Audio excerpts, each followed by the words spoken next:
जितनी स्विट्जरलैंड की total population है उससे ज्यादा इंडिया इंजीनियर्स प्रोड्यूस कर देता है।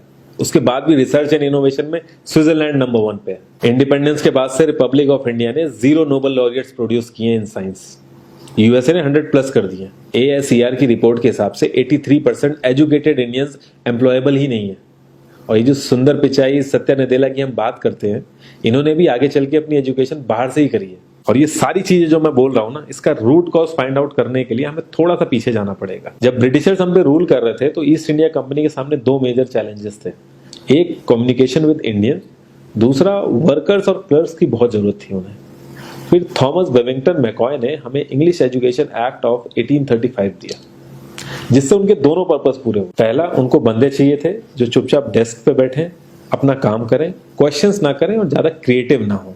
Second, communication in English. English सबसे ज्यादा बोले जाने वाली लैंग्वेज नहीं है, उसके बाद भी इंग्लिश एक लैंग्वेज की बजाय एक क्लास बन गया इंडिया में। रशिया, चाइना, फ्रांस, ये सब जगह इतना ऑब्सेशन नहीं है इंग्लिश को लेके जितना इंडिया में है।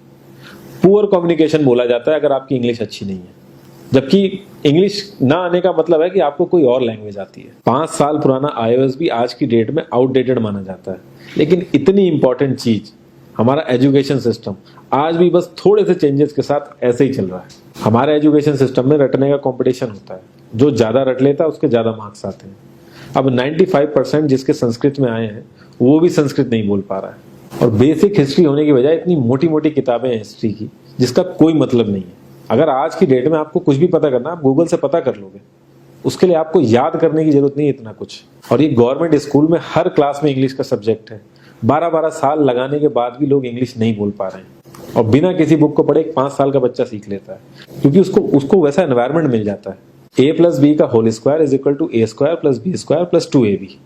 इसका रियल लाइफ में क्या यूज है किसी को नहीं पता, न प्रिंसिपल, न टीचर, न बच्चे, बस पढ़ाई चले जा रहे हैं। हो सकता है इसका कुछ मतलब हो, लेकिन आप ट्राई करके देख लेना, किसी को नहीं पता। हाँ, 2AB की जगह अगर आपने 3AB बोल दिया तो 4 लोग हंसने वाले मिल जाएंगे आपके ऊपर। किंडरगार्टन में जो बच्चों को सिखाने के लिए टेक्निक यूज होती है वो लाख गुना अच्छी है कॉलेज की वो रटने वाली टेक्निक से। और जिन बच्चों के बहुत ज्यादा नंबर आते हैं ना, जो वो छुपा छुपा के एग्जाम में लिखते हैं, आप देखोगे जब वो रियल लाइफ में जाते हैं ना तो ज्यादातर क्रम्बल करते हैं वो। हर किसी को सेम सिलेबस और सेम चीज सिखाई जाती है बिना उसकी कैपेबिलिटी देखे। और क्रिएटिविटी का तो दूर दूर तक मतलब नहीं होता। अब एक लाइन से आप शेर, मछली, सांप, हाथी सबको लाइन से खड़ा कर दो और उनसे कहो पेड़ पे चढ़ो, उनको तो जिंदगी भर यही लगेगा ना कि वो तो किसी काबिल ही नहीं है।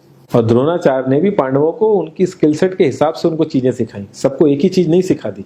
और हमारे एजुकेशन सिस्टम में ज्यादा ऑप्शंस भी नहीं है। सबसे ऊपर साइंस, फिर कॉमर्स, और सबसे नीचे जाके कहीं नंबर आता है आर्ट्स का। आर्ट्स लेने वाले को तो लोग इतना हल्के में लेते हैं जैसे वो किसी काम का ही नहीं है। हर माँ बाप को तो इंजीनियर या डॉक्टर ही बनाना है। कॉलेज वाले अगर एक्स्ट्रा कोर्स रख भी देते हैं तो माँ बाप एंट्री नहीं कराएंगे, तो वो सारा पैसा बर्बाद होगा कॉलेज का। तो ऑप्शंस कहाँ से आएंगे?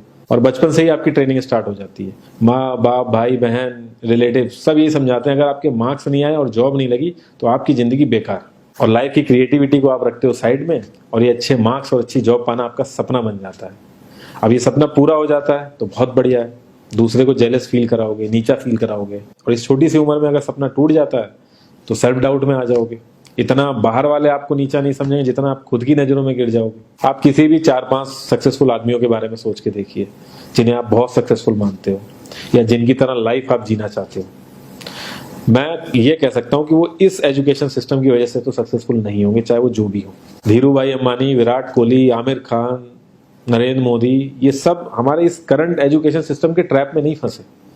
इन्होंने खुद सीखा, खुद एजुकेट हुए और खुद आगे बढ़े। किसी कंपनी के सीईओ को अगर ये कहा जाए कि आप अपनी कंपनी के सारे डिपार्टमेंट में इंटरव्यू दीजिए, तो कोई गारंटी नहीं है कि वो सारे डिपार्टमेंट के इंटरव्यू निकाल लेगा।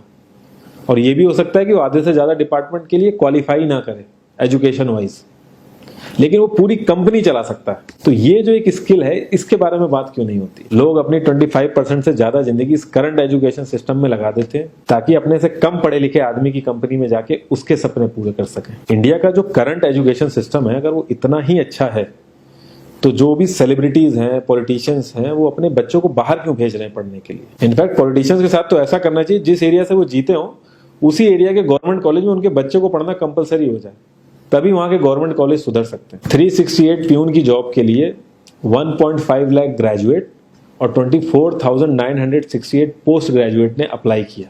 मैं IAS PCS की तो बात नहीं करता हूँ, वो तो एक पैशन की बात होती है, लेकिन कुछ लोग 5-5, 6-6 साल से तैयारी कर रहे हैं कि कोई भी गवर्नमेंट जॉब मिल जाए उन्हें। उनसे पूछोगे क्यों ऐसे इतने टाइम से लगे हुए हो, तो वो एक ही चीज़ बोलेंगे कि जॉब सिक्योर है। मतलब आप काम नहीं भी करोगे तो आपको निकाला नहीं जाएगा। ये सारी कामचोरी वाली बातें माइंड में इसीलिए आती हैं क्योंकि हमारा जो करंट एजुकेशन सिस्टम है वो इतना कॉन्फिडेंस ही नहीं देता है कि हम अपनी स्किल के दम पे कहीं जाके काम करें और हमें निकलने का डर ना हो। मैं आने वाले 10 साल की तो बात ही नहीं कर रहा हूँ, अगर मैं आने वाले 5 साल की भी बात करूँ तो टेक्नोलॉजीज में इतना ज़्यादा चेंजेस आ जाएगा कि जो आज हम पढ़ रहे हैं, जिस स्किल पे हम फोकस कर रहे हैं, पता नहीं वो रेलेवेंट भी होगी कि नहीं उस समय। Cloud computing, SEO, digital marketing, ये सब जॉब्स पहले एग्जिस्ट ही नहीं करती थी। हम लोगों को एजाइल होना पड़ेगा, नई नई चीज़ों को सीखने के लिए ओपन रहना पड़ेगा, क्रिएटिव माइंड लगाना पड़ेगा।